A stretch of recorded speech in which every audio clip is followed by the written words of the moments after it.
इस सफर में किस्से और कहानियां हैं, कुछ अधूरी सी जिंदगानियां हैं। उन अधूरी सी जिंदगानियों को मुकम्मल करने आ रहा है आनंद। आपको प्यार करने सिखाने आ रहा है आनंद। नमस्कार, आप सुन रहे हैं रेडियो महारानी, सी दास ग्रुप का इंटरनेट रेडियो। मैं हूं आनंद और शो सुन रहे हैं आप जिंदगानियां। वही जिंदगानियां जहां पर कुछ ऐसी बातें होती हैं जो शायद आपकी जिंदगी से कहीं ना कहीं कनेक्ट करती हैं। आप ही लोग तो मैसेज करते हैं ना सुनने के बाद, सर कि ये बात मेरे साथ हुई थी। अच्छा, ये वाला किस्सा तो मेरे साथ भी हुआ था। ओ, ये बात तो मेरे कॉलेज के वक्त हुई थी। ऐसे तमाम किस्से आपको मिलते हैं। लेकिन जिंदगानी इस बार पोएट्री डे स्पेशल वीक लेकर आया है।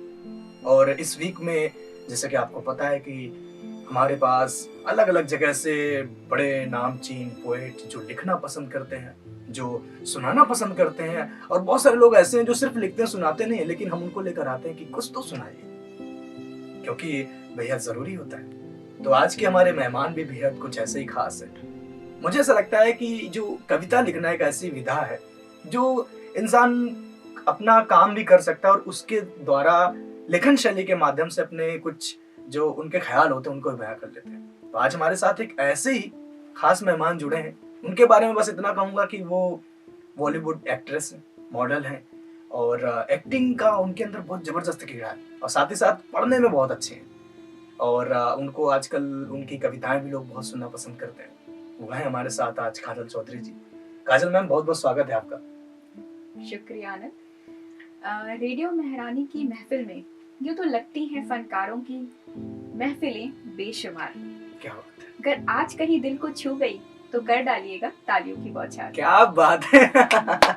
अगर इस तरह के मतलब आप शुरुआत में अंदाजा लगा सकते होंगे कि जो लाइनें तुरंत बनती हैं उसकी क्या खास बात होती है, और मुझे आप सुनते रहते हैं तो आपको वो सारी चीजें तो आपको आसानी से मिल ही जाएंगी।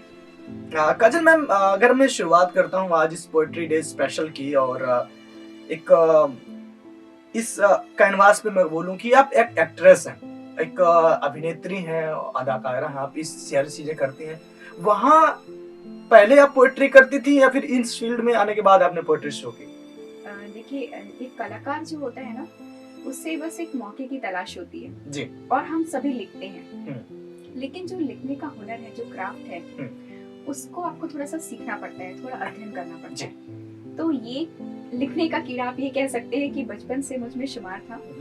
और जब मैं अपनी 7th स्टैंडर्ड में थी तब मैंने अपनी पहली पोएट्री लिखी थी। लेकिन तब क्या था कि किसी नोट पैड या किसी नोट्स के पीछे वो कुछ लाइनें अभी भी दफन है। तो उनको कमर्शियली कभी नहीं सोचा, लेकिन जब एक्टिंग में मैं उतरी और लाइंस बोलना शुरू किया तब समझ में आया कि डायलॉग की, लाइंस की कितनी वैल्यू होती है। और क्योंकि मैं मुंबई में थी और मुंबई में बहुत पोएट्री शोज होते हैं, तो ऐसे मेरे एक फ्रेंड का शो मैंने देखा, उन्होंने मुझे लिंक सेंड किया, तो मुझे बहुत पसंद आया और उससे प्रोत्साहित होकर मैंने सोचा कि अरे मैं भी तो लिखती हूँ, चलो क्या बात है। कुछ एक पहल करके देखते हैं। तो वहां से फिर मैंने पोएट्री शो में जाना शुरू किया, वहाँ शिरकत करना शुरू किया, लिखना शुरू किया। और इसी दौरान मैंने अपनी बुक लिखी डायरेक्ट दिल से, जिसको डायरेक्ट दिल से ऑडियंस ने बहुत पसंद किया, बहुत सराहा। तो उसके लिए मैं सभी ऑडियंस का दिल से, डायरेक्ट दिल से आभार व्यक्त करती हूँ। क्या बात है, नाम इतना खूबसूरत, डायरेक्ट दिल से, मतलब जो भी बात निकली है या जहाँ पे जाएगी वो डायरेक्ट से दिल से निकलकर डायरेक्ट दिल तक जाएगी। क्योंकि राज, मेरा ये मानना है कि जो हमारा, आपका दिल है, मेरा दिल है, हमारे व्यूअर्स का दिल है, दिल में जो भाव है वो सबके एक ही है। बिल्कुल। उसमें प्रेम है, उसमें दर्द है, उसमें जज्बा है, उसमें गुस्सा है, उसमें ग्लानि है, तो वो भाव हम सबके सेम हैं। तो कहीं ना कहीं अगर किसी माध्यम से मैं उन भावों को छू के आपसे कनेक्ट कर पाती हूँ, हमारा और आपका एक रिश्ता बन जाता है। कि बहुत ही खूबसूरत होता है कि जिस लेखक को या जिस राइटर को हमने कभी देखा नहीं, लेकिन वो लाइन जब हम सुनते हैं, पढ़ते हैं, तो हमें ऐसा लगता है कि हम बोल रहे हैं, ये हमारी लाइन है, ये तो मेरे दिल के भाव हैं। तो वो जो एक भावनात्मक रिश्ता एक ऑडियंस और राइटर का बन जाता है, वो अनंत है, असीम है। और यही हमें इस जो स्नेह है वो हमें आगे बढ़ने की प्रेरणा देता है, कुछ नया लिखने के लिए प्रोत्साहित करता है। और ये बात बिल्कुल आपने सही कही और ये अक्सर हमारे साथ ज़्यादा होता है। हम रेडियो में जो भी बात बोलते हैं और हम वो बातें नहीं बोलते सुपरमैन, आयरन मैन की नहीं बातें बोलते। मैं वो बातें बोलता हूँ जो गली में चलता हुआ इंसान ये सोचे कि हाँ, कल ही तो मेरे साथ ऐसा हुआ था। जी। तो वो सारी बातें जब कोई सामने वाला इंसान आपसे कनेक्ट करता है, तो शायद वो ज़्यादा खुश होता है या उसको अच्छा लगता है कि मैं भी कहीं इसका पार्ट हूँ। कोई बिल्कुल। मेरा दूसरा भाई एक वहाँ बैठा जो ये बात कर रहा है, लेकिन वो भी यही फील कर रहा है, मैं भी यही फील कर रहा हूँ। सेम राइटर के साथ ही होता है कि अच्छा फील तो मैं भी कर रहा हूँ, लेकिन मैं लिख नहीं पाया, लेकिन उस इंसान ने उसको अपने बयां शब्दों में करके। कैनवास पर उतार के रख दी। क्या बात है मैम। कई ये बार मेरे साथ ऐसा भी हुआ है कि मैंने एक कविता लिखी थी, प्यार क्या है। क्या बात है। तो मेरी काफी फ्रेंड्स ने बोला कि मैं ये अपने हस्बैंड या अपने बॉयफ्रेंड को बोलना चाहती हूँ, लेकिन मैं कभी ऐसा बोल नहीं पाई। एहसास तो था लेकिन उसे बयां नहीं कर पाई।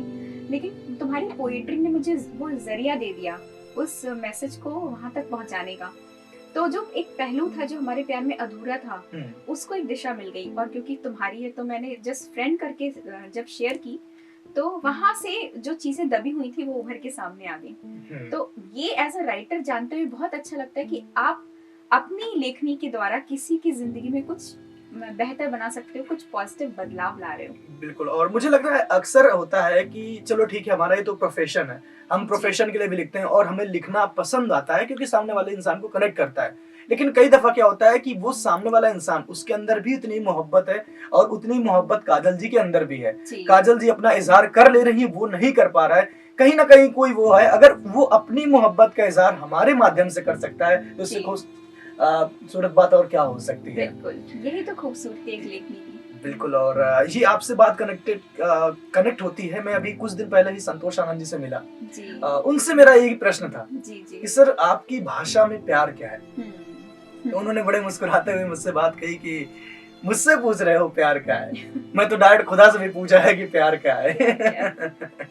उन्होंने उस कैनवास को इतनी खूबसूरती से कहा कि फिर उन्होंने वही बात बोली कि एक प्यार का नगमा है। तो वो मुझे बड़ा कनेक्ट किया और बड़ा अच्छा लग रहा है आपसे बातचीत करके। मैं चाहूंगा कि अगर वो प्यार क्या है, अगर आप हमारे लिसनर्स को भी सुना देंगे। अगर मैं तो डेली इनको प्यार करना सिखाता हूँ, मेरा काम यही है। अगर आप भी अपने माध्यम से उसमें कुछ और भी सुना सकेंगे तो मुझे अच्छा लगेगा। पे ही कुछ सुनाती। बिल्कुल मैम, स्वागत है। हाँ हाँ, तुमसे मैंने की है बेबाक मोहब्बत, जड़ गई जो जिस्म से पोशाक मोहब्बत, बिन पते पहुंच जाती है डाक मोहब्बत, गमे जिंदगी में हंसी इत्तेफाक मोहब्बत। क्या कह कम सिन लड़कपन की तपाक मोहब्बत, भुला दे सब अजब इहिमाक मोहब्बत। अब जहाँ मोहब्बत की बात आती है तो मोहब्बत में तड़प भी है, दर्द भी है, बहुत है। तो मोहब्बत की उसी दर्द की तरफ आपको ले चल रही हूँ कि जो तड़पा नहीं उसने की क्या खाक मोहब्बत। क्या बात है। हर कतरे को कत्ल करती दर्दनाक मोहब्बत, जुदाई में जहन्नुम सी कर्बनाक मोहब्बत, हासिल है हिज्र में खौफनाक मोहब्बत, गैरों से वफाई में हुई हलाक मोहब्बत, मरीज़े जख्म दिल की है खुराक मोहब्बत। क्या कहें। अब चलिए, दर्द की तो बात हो गई जी। और जहाँ पे प्यार है वहाँ पे बहुत सारे उजाले हैं, तो प्यार की उसी उजाले की तरफ आपका रुख ले जाते हुए, बिल्कुल। अंधेरों में उजालों सी ताबनाक मोहब्बत, बाजारे जमाने में नापाक मोहब्बत। क्या करें। जमीनों फलक का इश्तराक मोहब्बत, पाकर तुझे हो गई फिदाक मोहब्बत, तेरे प्यार में ऊंची है मेरी नाक मोहब्बत। और आखिरी लाइन है, जरा गौर फरमाइएगा। जी बिल्कुल, स्वागत है। कि तेरे प्यार में ऊंची है मेरी नाक मोहब्बत, कर लेते हैं हम भी ठीक ठाक मोहब्बत। क्या बात है। ये कर लेते हैं हम भी ठीक ठाक मोहब्बत। और कहते नहीं कि जब आप कोई चीज अच्छे से समझते हैं तो सामने वाले को हम ये नहीं कह सकते कि जो मैं कह रहा हूँ बहुत सही है, हम कहते हैं हम बस ठीक ठाक कर लेते हैं। तो वो शायद वो चीजें बड़ा कनेक्ट करती हैं। यहाँ पर तो मुझे बस ऐसे ही लगता है कि अभी मैं ऐसे कुछ कह देता हूँ कि अगर मोहब्बत का नाम दूसरा दूं तो तुम्हारा नाम लिखना चाहूंगा। क्या बात है। डायरी के पन्ने पर जब भी कुछ लिखने की कोशिश करता हूँ तो तुम्हें नजर आते हो। ऐसे अपनी मोहब्बत समझूं या तुम्हारी आदत, तो कुछ ऐसी चीजें मैं कह लेता हूँ। फिलहाल ये हमारा सिलसिला यूं ही जारी रहेगा। और इसी पे मुझे एक शेर याद आ गया। बिल्कुल। जो मोहब्बत पर ही है कि यूं तो है और भी मर्ज मोहब्बत के सिवा, यूं तो है और भी मर्ज मोहब्बत के सिवा, पर मानो हर मर्ज की मोहब्बत ही है दवा। क्या बात है। बिल्कुल सही बात है कि मोहब्बत को किसी और खास चीज से नहीं किया जा सकता। उस एक मोहब्बत को एक मोहब्बत ही उसको सुकून दे सकती है। और हम बात करें मोहब्बत तो मोहब्बत सिर्फ एक प्रेमी प्रेमिका का नहीं होता है। बिल्कुल बिल्कुल बिल्कुल। अभी जो है हमारे ऑडियंस से का ही प्यार है, मोहब्बत है कि जो हम आज आपसे जुड़े। बिल्कुल। और हमारा इस सृष्टि के साथ जितना अच्छा रिश्ता रहेगा उतनी ही मोहब्बत हमें इस सृष्टि से मिलेगी। बिल्कुल बिल्कुल। और अगर हम उस मोहब्बत में पड़ जाएं तो जो हमारी आज की सोसाइटी की बहुत सारी प्रॉब्लम्स हैं वो शायद समाप्त हो जाएं, उनकी जगह ही ना मिले।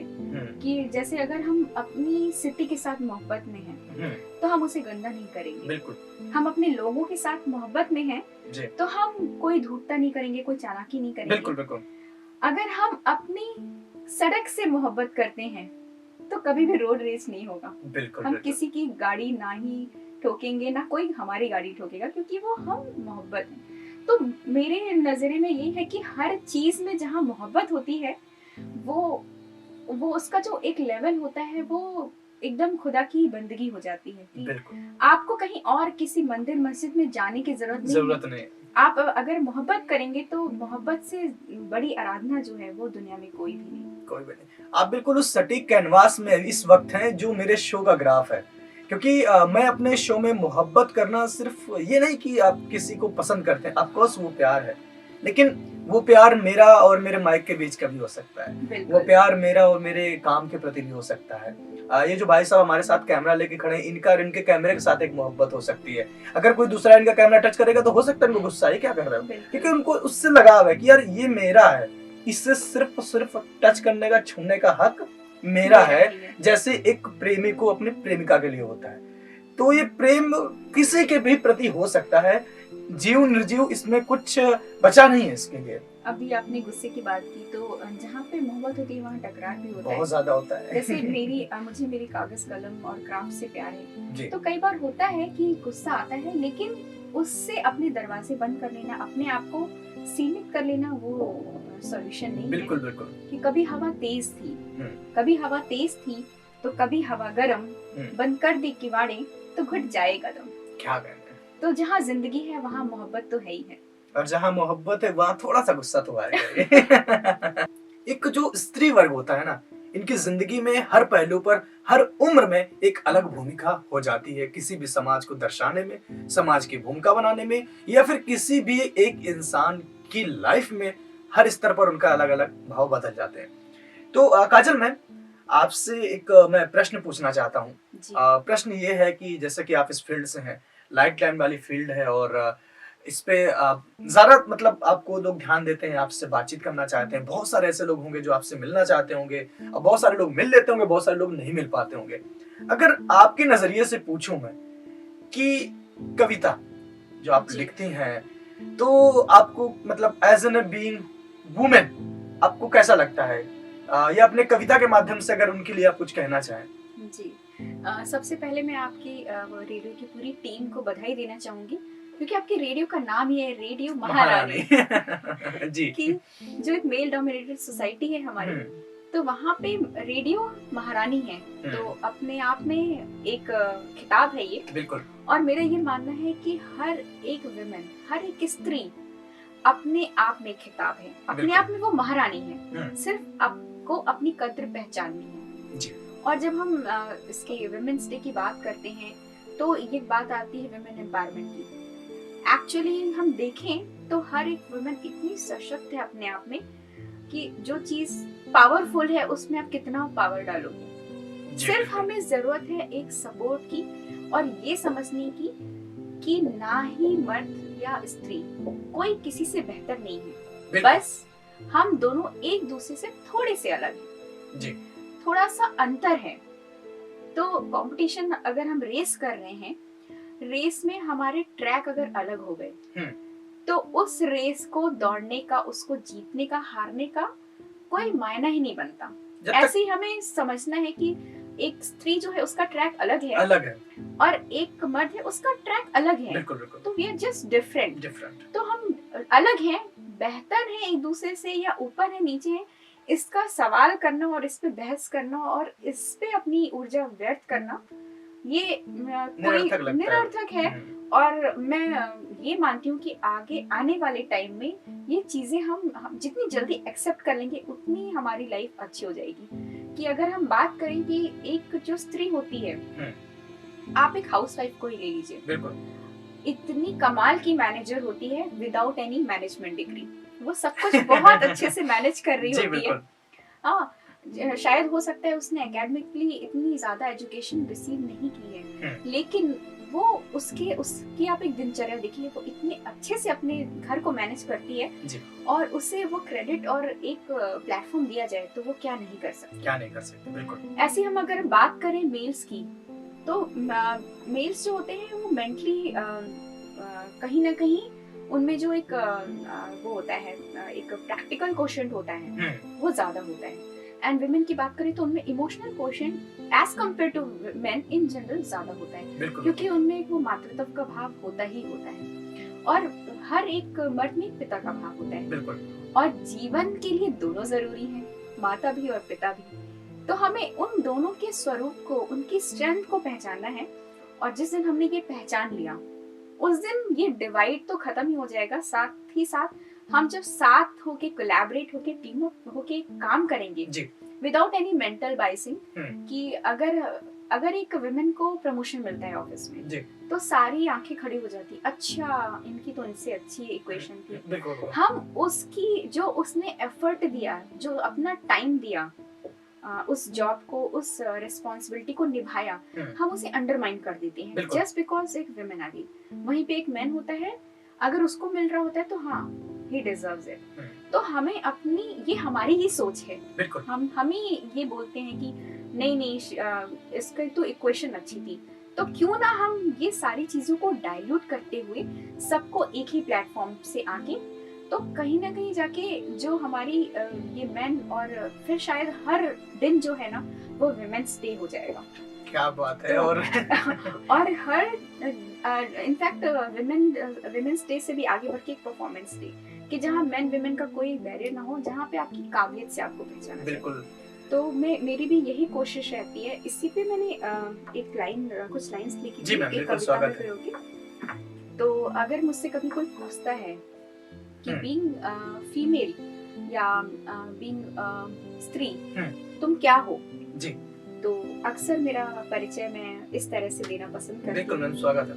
कि अदम्य शक्ति अपार ममता का संरचना स्वरूप हूँ मैं, वात्सल्य की मूर्त, प्रेम की नीरज हूँ मैं, जीवन का सृजन पोषण करती मैं निश्चला, जन समूह को परिवार बनाती हूँ मैं।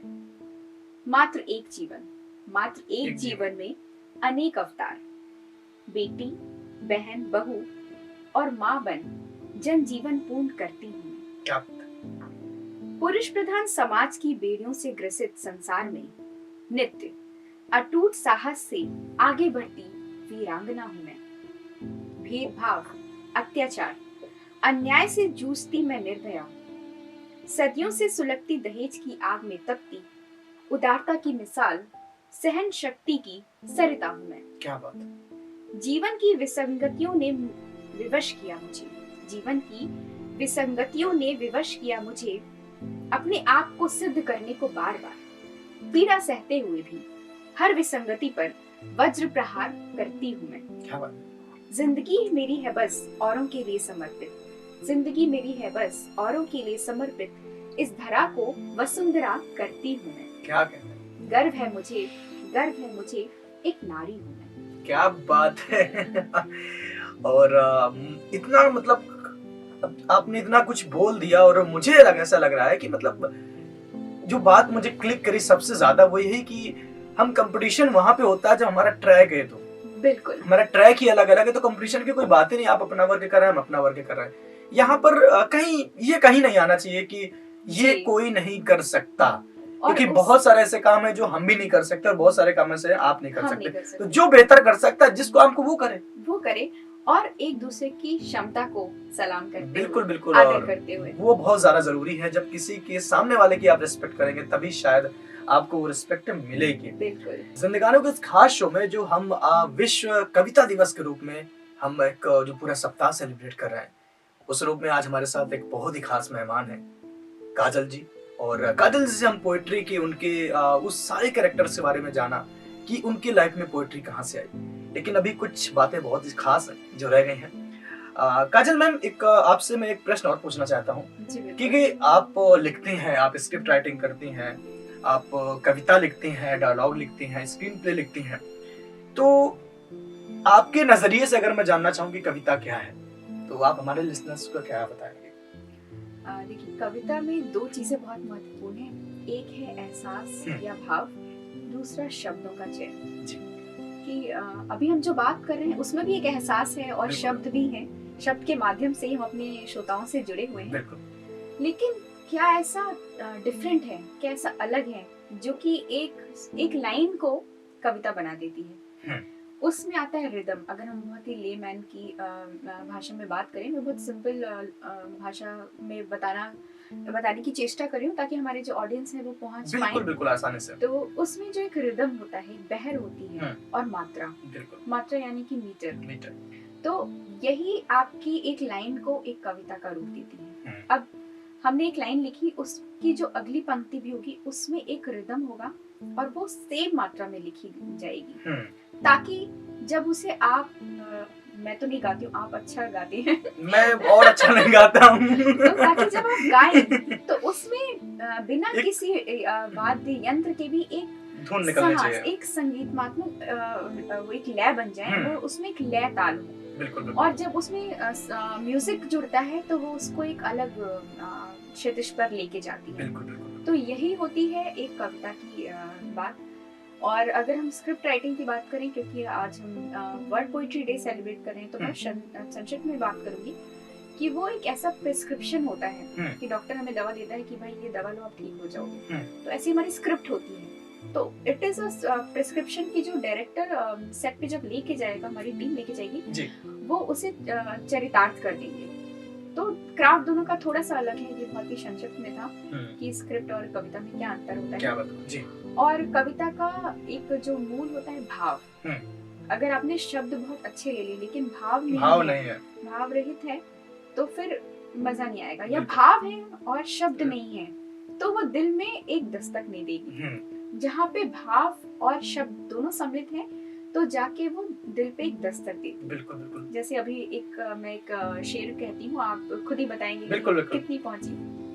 कि तेरे प्यार से मेरी दुनिया महक गई, तेरे प्यार से मेरी दुनिया महक गई, जाम तूने पिया और मैं बहक गई। क्या बात है अब मैं इसके लिए क्या कहूँ, मैं कुछ नहीं कह सकता वाकई में कविता का जो ये स्वरूप है, जो अलग अलग क्षेत्र हैं इसमें, और बहुत कुछ है। हर किसी के बारे में अगर जानने की कोशिश करें तो एक अलग चीजें मिल जाती हैं। जैसे आपने बात कही कि अगर ख्याल अच्छा है जी, और आप शब्द चयन सही नहीं कर रहे हैं, तो लोग ये कहते हैं यार था तो बहुत अच्छा लेकिन उतना वो बोल नहीं पाया सही से। बिल्कुल। कुछ लोग बोलते हैं यार बोल तो बहुत सही लेकिन क्लियर नहीं हो पाया, वो बोलना क्या चाह रहा था तो ये दोनों कॉन्सेप्ट निकल के आ जाते हैं अगर कुछ भी हमारा अधूरा रह जाता है तो शब्द आएंगे कहाँ से?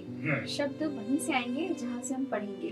बिल्कुल। तो एक अच्छा लेखक बनने के लिए पढ़ना बहुत जरूरी है, क्योंकि आप जितना पढ़ेंगे उतना अपने अंदर आप भरते जाएंगे। बिल्कुल। और जो भरा होगा वही छलकेगा गगरी से। तो अपनी गगरी में शब्दों की जो बूंदे हैं वो हमेशा समाहित करते रहिए और अपने आप शब्द, आपकी जो शब्दावली है वो सशक्त हो जाएगी। क्या बात है। और मैं इस तरह की बातें होती है तो मुझे कभी कभी महसूस होता है कि यार बात तो सही, लेकिन मैं आजकल थोड़ा सा कम पढ़ रहा हूँ लेकिन जो लोग मुझे भी सुन रहे हैं, आपके लिए बहुत सटीक बात है कि जब कभी भी आप किसी को सुनते हैं, वाह करते हैं, बहुत अच्छा लगता है, क्योंकि सामने वाले की आप उसकी कलम को एक तवज्जो दे रहे हैं। लेकिन मुझे कभी कहीं ना कहीं मन में आता है कि यार मैं भी तो ऐसा लिखूं, मैं भी ऐसा लिख सकता हूँ। तो उसके लिए आपको उतना ही पढ़ना होगा जितना कि सामने वाला इंसान पढ़ के उस ख्याल को लिख रहा है। और अच्छा सुनना भी जरूरी है, बहुत क्योंकि जब जरूरी आप है। अच्छा सुनते हैं तो आपके अंदर से वाह निकलती है, बिल्कुल और बिल्कुल उस वाह के पीछे एक आह भी निकलती है बिल्कुल। कि मैंने क्यों नहीं लिखा, मैंने क्यों नहीं मैंने क्यों नहीं लिखा। लिखा। तो वो आपको झकझोरती भी है। तो कहीं कभी ना कभी आप में वो झुंझलाहट आनी चाहिए। वो झुंझलाहट ही है जो आपको मजबूर करेगी कि चलो बेटा बहुत हो गया, कलम उठाओ और कुछ लिखो। लिखो। अच्छा काजल जी, जैसे कि आप कविता के इन विभिन्न स्वरूपों को आपने बताया, कविता के ये क्राफ्ट होते हैं, आपने स्क्रिप्ट जी। की बात की।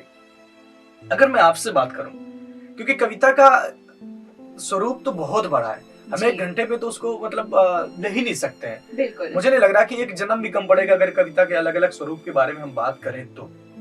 लेकिन अगर आपका फेवरेट जोनर में पूछूं कि आप किस रस में लिखना ज्यादा पसंद करते हैं, किस पॉइंट को आप ज्यादा हमेशा कनेक्ट करते हैं, क्योंकि क्या होता है कि हमारी डिमांड होती है कि हमें ये चाहिए तो हम जी। लिख देते हैं, जी। लेकिन एक अंदर से निकलता है कि यार जब अकेले में बैठे हैं, जो उतरती है कविता, एक जी। लिखना होता है, एक उतरती है। तो आपका कौन सा ख्याल होते हैं, कैसे आपका रस होता है वो? इश्क लिखती हूँ, कभी जज्बात लिखती हूँ। इश्क लिखती हूँ, कभी जज्बात लिखती हूँ, जो दिल को छू जाए वही बात लिखती क्या बात कहनी। तो इश्क जो है, इश्क पे मैंने काफी लिखा है, और कहीं ना कहीं मेरा ये मानना है कि जो कविता होती है वो हमारे समाज का एक आईना होती है। बिल्कुल। और वो कविता सार्थक तभी बनती है जब हम अपनी कविता के माध्यम से अपने आसपास एक बदलाव ला सकें। तो एक लेखक, आजकल का जो दौर चल रहा है वो व्यूज और इतने अकाउंट्स, इतने फॉलोअर्स, ठीक है आपको व्यूज तो मिल जाएंगे, लेकिन मेरा ये मानना है कि आप कोशिश करिए कि अपनी कला से दिल जीतिए, क्योंकि आपने दिल जीत लिया तो व्यूज और काउंट्स ये सब बहुत पीछे छूट जाता है। और एक जो बदलाव है, आप ही वो ट्रिगर हो जिससे हमारे समाज में, हमारी सोसाइटी में बदलाव आएगा। तो वो अच्छा भी हो सकता है और बुरा भी हो सकता है। अब ये सारी जिम्मेदारी आपके नाजुक कंधों पर है कि आप इसे कहाँ लेके जाएं। बिल्कुल। आजकल हम देख रहे हैं कि जो अपराध है वो उसका एक लेवल है, वो कहीं ऐसे स्तर पे जा रहा है कि कहीं कभी ना कभी मेरे दिल से आवाज आती है कि अब बस अब मानवता और कितना गिरेगी, कहाँ तक जाएंगे हम।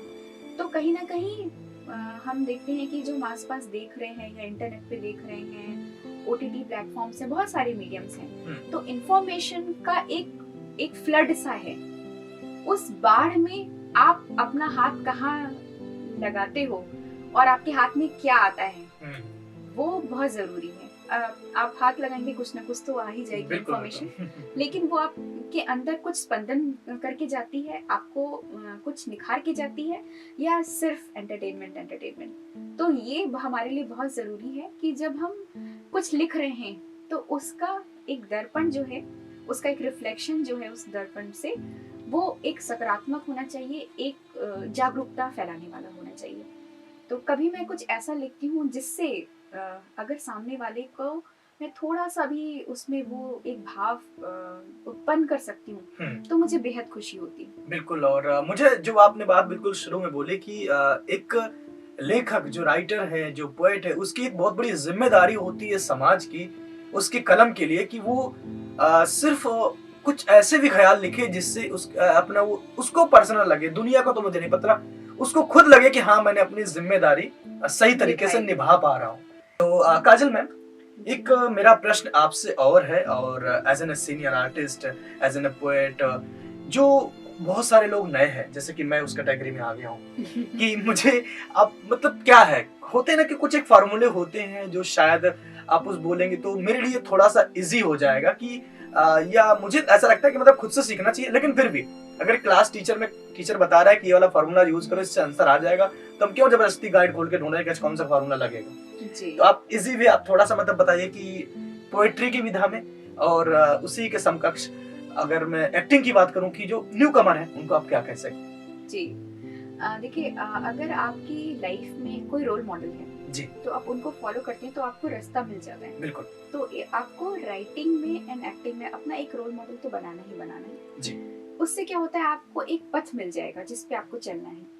अब राइटिंग का जो रोल मॉडल है, अगर हम उसकी बात करें तो आप अच्छा साहित्य पढ़िए जी। जैसे फैज अहमद फैज हैं, जॉन एलिया हैं, मुझसे पहले से मोहब्बत मेरे महबूब न मांग। तो जो जितने साहित्यकार हैं आप, और विविध साहित्यकारों को जी। जिन्होंने अपना एक मुकाम बनाया, आप उनको पढ़िए तो उससे दो चीजें होंगी। एक तो आपकी शब्दावली जो है वो बढ़ती जाएगी, प्लस आपको क्राफ्ट पता चलेगा और आपको खुद से वो प्रेरित करेगा कि हम भी ऐसा क्राफ्ट लिखें। तो पढ़ना बहुत जरूरी है। अच्छे साहित्यकारों को पढ़िए, उनकी जीवनी के बारे में पढ़िए, वहां से आपको एक उनका भी संघर्ष दिखाई देगा। तो बिल्कुल। ऐसा नहीं है कि हर जगह संघर्ष है, बस उस संघर्ष से आपको घबराना नहीं है। और अपनी सपने से मोहब्बत तो वो बहुत जरूरी है है। क्योंकि अगर हम राइटिंग की बात करें, एक्टिंग की बात करें, तो सबका एक सपना होता है। तो उस सपने को जब आपने एक बार अपना दिल दे दिया तो उसके बाद फिर कोई तलाक नहीं होगा। मैं यहाँ पर एक छोटी सी बात ऐड ऑन करना चाहूंगा कि आप जब किसी को मोहब्बत करते हो ना, तो आप सारे एफर्ट्स कर डालते हो उसको अपनी जिंदगी तक, अपने करीब लाने तक। बिल्कुल। तो बस आपका उस समय पथ दूसरा है कि वहां पर अभी कोई एक ऐसा इंसान है जिससे भी आपका जो आपका काम है वो आपकी मोहब्बत है। तो आपको वही एफर्ट्स डालने हैं जो आप किसी खास को पाने के लिए मोहब्बत करते हैं। तो आपको अपनी कला के लिए पैशनेट होना बहुत जरूरी है। वो पैशन ही है जो आपको स्ट्रगल के दौरान सशक्त रखेगा, ताकि आप घबराए नहीं, विचलित ना हो। And second is patience. इसमें पेशेंस की बहुत जरूरी है कि आप सोचे कि आज आप ऑडिशन दे के आए एज एन आर्टिस्ट और कल आपका सिलेक्शन हो जाए, तो रिजेक्शन जो है it is an opportunity for preparation. इसको ऐसे देखिए कि आप रिजेक्ट नहीं हुए, आपको एक और मौका मिल रहा है प्रिपरेशन के लिए। तो अपने ऊपर मेहनत करते रहिए और अपने सपने से प्यार करते रहिए। कुछ मेरे सपने हैं तो कुछ तेरे सपने हैं। क्या कहना? कुछ मेरे सपने हैं तो कुछ तेरे सपने हैं, जो ख्वाबों में आते हैं वो मेरे अपने हैं। क्या बात है। बढ़ने दो इस खुमारी को जरा और भी, बढ़ने दो इस खुमारी को जरा और भी, हमारी कामयाबी के अभी पर्चे छपने हैं। क्या बात है। तो जब तक आपकी कामयाबी के पर्चे ना छप जाएं, तब तक अपने पैर जमा के रखिए और अपने सपने से प्यार करते रहिए और अपने आप को तराशते रहिए, निखारते रहिए। सबसे जरूरी है कि आप लाइक माइंडेड लोगों से मिलिए। अगर आप अच्छा लेखक बनना चाहते हैं तो साहित्यकारों से मिलिए और उनके क्या है डेडलॉक्स, उनको क्या मेंटल ब्लॉक आ रहा है, उनसे जानिए और उससे वो कैसे ओवरकम हुए। तो ये बहुत जरूरी है कि वो एक जो है विचार विमर्श वो चलते रहना चाहिए परस्पर। अपने आप को तराशिए, अच्छा साहित्य पढ़िए। अच्छे साहित्य सिर्फ एक अच्छा लेखक बनने के लिए जरूरी है। एक अच्छा, अगर आपको इंसान बनना है और इंसान बनना है, इंसान तो बना ही देता है और अभिनेता भी बने। तो अगर आप एक पढ़े लिखे लेखक हैं, आर्टिस्ट हैं, तो वो आपको एकदम क्लास अपार्ट ले जाएगा कि आप में वो सारी चीजें होंगी। आपने अच्छा साहित्य पढ़ा हुआ है, अच्छे नॉवेल पढ़िए और कविताएं पढ़िए, उनको रिसाइट करिए। तो उससे क्या होता है कि एक जो जब एक अच्छे लेखक की बात आती है, अगर हम बात करें कुमार विश्वास जी और अशोक चक्रधर जी, तो इनकी लेखनी तो है ही कमाल की। इसके साथ साथ बयां करने का जो अंदाज है वो बहुत ही अनोखा है, जो काफी कुछ लोग तो उनके अंदाज के इतने कायल हैं कि उनको लाइव सुनने के लिए कहीं एक शहर से दूसरे शहर भी आ जाते हैं। बिल्कुल। तो वो अंदाज आपको तभी आता है जब आप अपना उच्चारण सही करें और रियाज करते रहें और आपके पास बहुत कुछ हो बोलने के लिए किसी भी विषय पर। बिल्कुल। और वो तब आएगा जब आप पढ़ाई करेंगे। बिल्कुल। क्या बात है। और इतनी सारी बातचीत ऐसे होती है और मुझे बहुत अच्छा लगता है जब इस तरह की सारी चीजें मुझे सीखने को मिलती हैं। जैसे कि हमारे पास भी मैसेज आते हैं कि सर हमें आरजे बना दो जी। तो मैं बोलता हूँ भाई बिल्कुल बना दूंगा मैं भी बन जाऊं पहले। तो चीजें हैं, प्रयास है। और कुछ कभी उन चीजों को मानता हूँ कि ना लाइफ में जब आपके साथ खुद होता है तभी आप सीखते हैं। आप उसको कितना भी पढ़ लें, किसी भी अब अगर पढ़ने पे पेन लिखा है तो आपको कोई कैसे भी बोले कि ऐसे फील करो, वो नहीं आएगा जब तक आपके होगा नहीं। तो वो चीजें कुछ हैं जो जिंदगी में जरूरी है, वो भी आएंगे। और हमेशा मैं एक फॉर्मूला यूज करता हूँ लाइफ में कि समस्याएं उसी के लाइफ में आती है, प्रॉब्लम उसी के लाइफ में आता है जो कुछ कर रहा होता है। अगर आप कुछ कर नहीं रहे हो तो आपके पास कुछ नहीं आएगा। आपको अपने कंफर्ट जोन से बाहर निकलना पड़ेगा। तो अच्छा लेखक बनना है तो अपने आप को थोड़ा सा दर्द देना ही पड़ेगा, वो टाइम का इन्वेस्टमेंट, एफर्ट का इन्वेस्टमेंट करना ही पड़ेगा जी। बिल्कुल। और आप अगर आर्टिस्ट बनना चाहते हैं तो सबसे पहले तो अपने अभिनय को निखारिए, उसके बाद ऑडिशंस पे जाइए, लोगों से मिलिए, ऑडिशंस दीजिए और अपना एक रोल मॉडल लेके चलिए जी। और जहाँ पे भी आपको ऐसा लगे कि आप आपका ये रास्ता है, लोग आपको मिलेंगे कि जो भटकाएंगे। हम्म। शॉर्टकट्स के लिए भी आपके पास बहुत सारे प्रस्ताव आएंगे। जी। तो याद रखिए, there is nothing free in this world. Life में कुछ भी फ्री का नहीं है, कोई शॉर्टकट नहीं है। मैंने देखा है शॉर्टकट से हो सकता है आप एक ब्रेक पा जाएं, लेकिन आप एक कलाकार तभी बनेंगे जब आप सही प्लेटफॉर्म पे सही माध्यम से पहुंचेंगे। तो ये बहुत जरूरी है कि आप डेस्टिनेशन तो उनको पता है कहाँ जाना है, लेकिन उसके लिए आप जो रास्ता इख्तियार कर रहे हैं उसका भी उतना महत्व है, जी। क्योंकि उस रास्ते पे चल के आप निखर रहे हैं। और एक रास्ता है जो आपको शॉर्टकट ले जा रहा है। शॉर्टकट से नो डाउट आपको ब्रेक तो मिल गया, लेकिन क्या आप निखरे, क्या आप अपने आप को उस काबिल बना पाए? तो काबिल बनिए, कामयाबी अपने आप आपके कदम क्या बात है।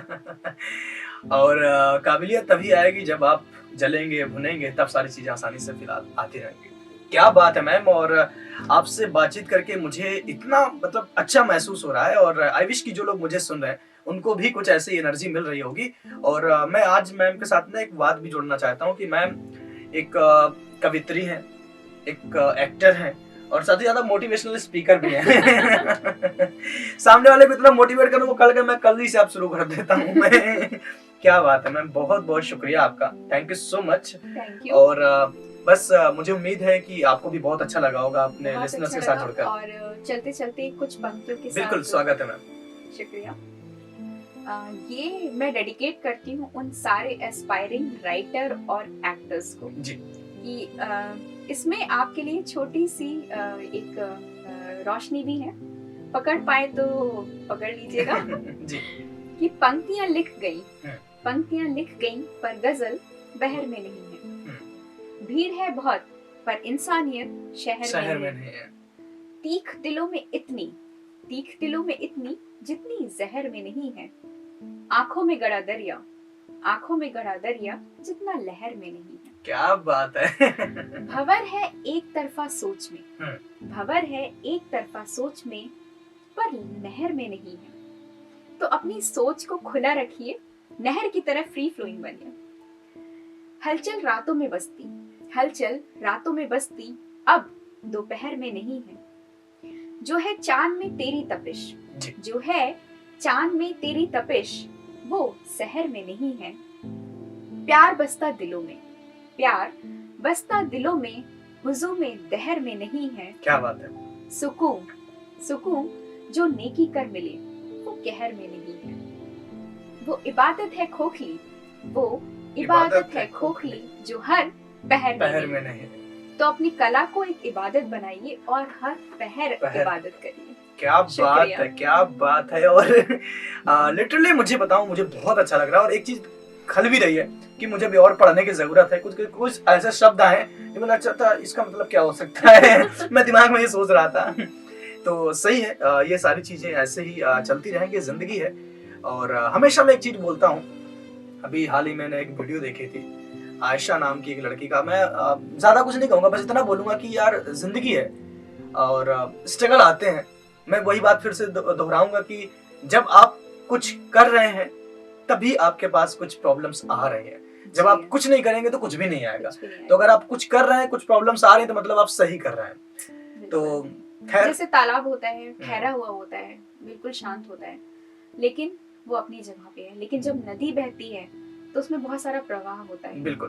तो नदी बनिए, तालाब मत बनिए। अब नदी बनेंगे तो आपको न जाने कितने पत्थरों से टकराना तो पड़ेगा ही। बिल्कुल। तो अब पत्थरों से टकराएंगे, लेकिन पत्थर का आकार बदलेगा, आपका नहीं। बिल्कुल। क्या बात है मैम, और बहुत बहुत शुक्रिया आपका। बहुत अच्छा लगा यहाँ पर आने के लिए। आपको मैं कितना शुक्रिया अदा करूँ कि आप इतनी दूर से हमारे लिए एक छोटा सा वक्त निकाल कर आए हैं, वो भी खासकर कविता दिवस के इस खास मौके पर। तो आई विश कि जो लोग हमें सुन रहे हैं उनको बहुत मजा आया होगा। तो मैम एक बार फिर से बहुत बहुत शुक्रिया।